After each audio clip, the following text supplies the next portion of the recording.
గజం భూమి 13,500 రూపాయలతో 151 గజాల భూమి 20 లక్షలు మాత్రమే. నమస్తే, వెల్కమ్ టు సుమన్ టీవీ. స్వాతంత్ర్యం వచ్చి సుమారు 76 ఏళ్లైంది.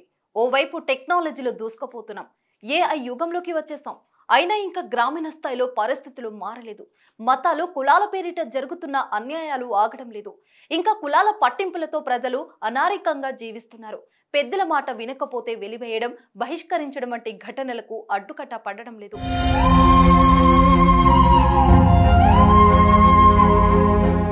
ఇప్పుడు నిర్మల్ జిల్లా లోకేశ్వరం మండలంలోని పిప్రి గ్రామానికి చెందిన ఓ కుటుంబం కుల బహిష్కరణకు గురైంది. నరేష్ గౌడ్ కుటుంబాన్ని గ్రామ వీడీసీ బహిష్కరించింది. నరేష్ గౌడ్ కళ్ళు దుకాణానికి ఎవరైనా వెళితే 50,000 జరిమానా విధిస్తూ హుకుం జారీ చేసింది.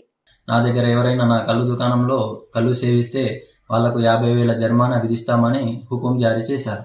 నరేష్ గౌడ్ తన వంశపార్యపరమైన గీతా వృత్తిని చేస్తున్నారు. సొంతంగా కళ్ళు దుకాణం నడుపుతున్నాడు. ఇటీవల అతడు రోడ్డు ప్రమాదానికి గురి అవడంతో కాళ్ళు చెయ్యి విరిగి నడవలేని పరిస్థితిలో ఉన్నాడు. అయితే వీడీసీ వాళ్ళు పిలిచిన వెంటనే వెళ్లకపోవడంతో వేధింపులకు దిగారని బాధితుడు ఆరోపిస్తున్నాడు.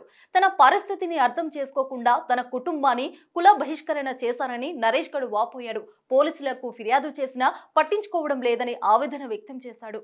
ఇంటి విషయమై కూడా నేను పోలీస్ స్టేషన్లో కంప్లైంట్ ఇవ్వడం జరిగింది, కానీ వారిపై ఎటువంటి చర్యలు తీసుకోలేదు ఇంతవరకు. అయితే ఇప్పుడు వీడీసీ వాళ్ళు నా వృత్తిని చేసుకుంటున్నందుకు డబ్బులు ఇవ్వాల్సిందిగా వీడీసీకి రావాలి, డబ్బులు కట్టాలి అని చెప్పేసి వేధించారు. నేను నడవలేని పరిస్థితిలో ఉన్నా, నేను రాలేను అని చెప్పడంతో ఆగ్రహించి నన్ను, నా కుటుంబాన్ని సాంఘిక బహిష్కరణ చేస్తూ గ్రామాభివృద్ధి కోసం పాటుపడాల్సిన గ్రామ అభివృద్ధి కమిటీల చర్యలు గత కొన్నేళ్లుగా వివాదాస్పదమయ్యాయి.